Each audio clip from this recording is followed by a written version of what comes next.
Oh, hey, what's happening? I'm Eddie, the Skinhead Gourmet. Today we're going to be making beer battered fried chicken. Skinhead! Skinhead rule! Skinhead! I'm not a fool! Skinhead! Skinhead rule! Skinhead! I'm way too cool!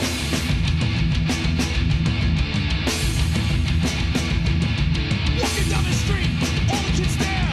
I got tags, so I don't care. Got funny boots, suspenders and flight. I'm gonna shave my head tonight. Skinhead! Skinhead rule! Skinhead! So the first thing we're going to have to do, for making a beer batter, we're going to have to make the beer batter and a quick dredge. I've already put the dredge together. You're going to want to use 4 parts cornstarch to about 1 part brown sugar. You're going to want to mix it up well.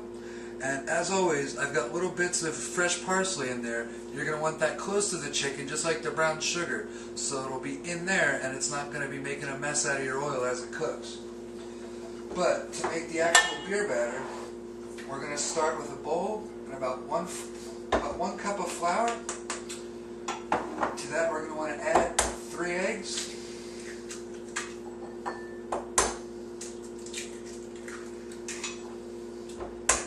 And we're going to move on to one of the most important parts of the whole thing. It's going to be seasoning everything.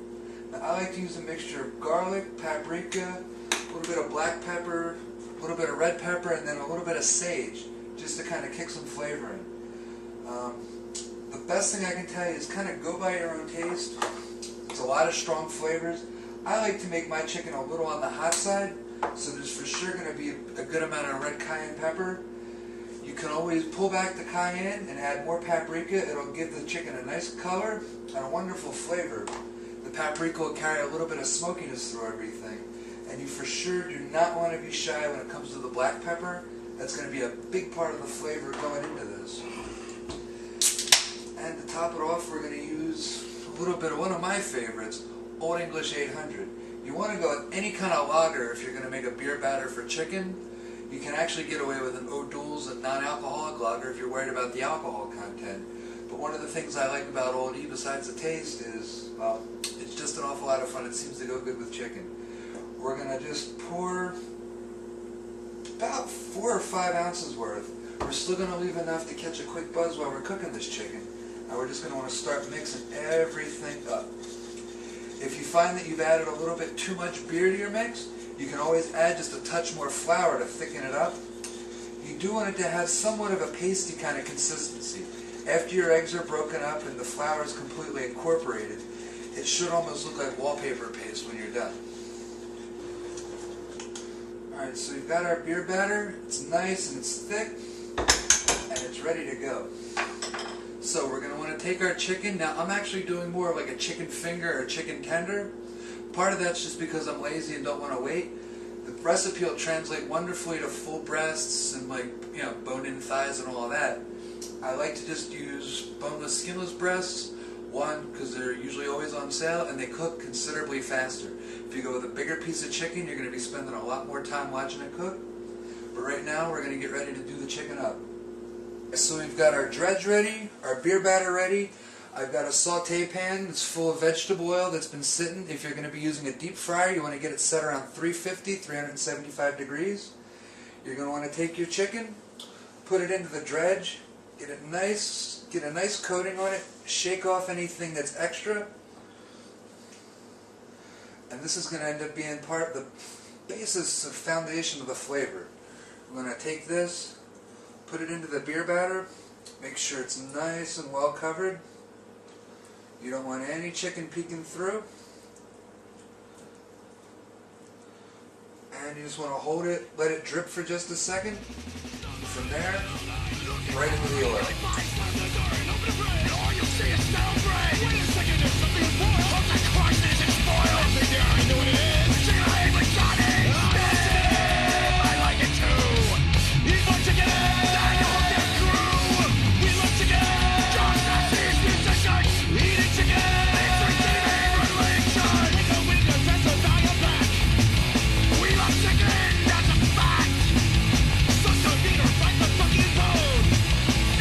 We were friends, so not alone. I like to get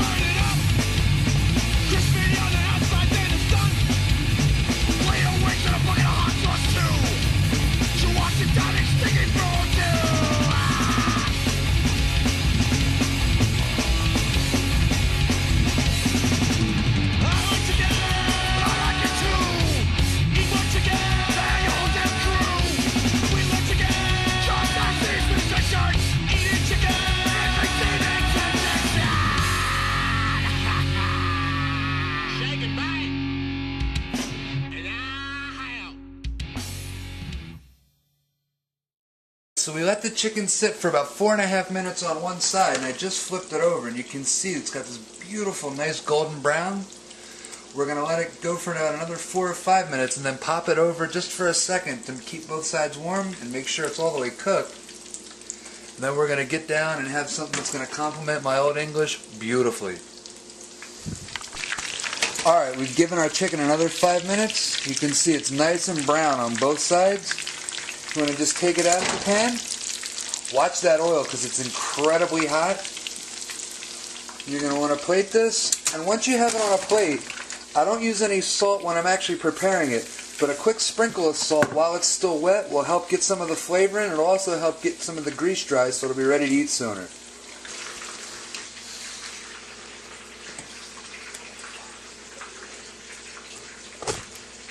Well, I hope you guys enjoyed my episode on fried chicken. Enjoy and thanks for watching. I'm Eddie, the Skinhead Gourmet. Oi!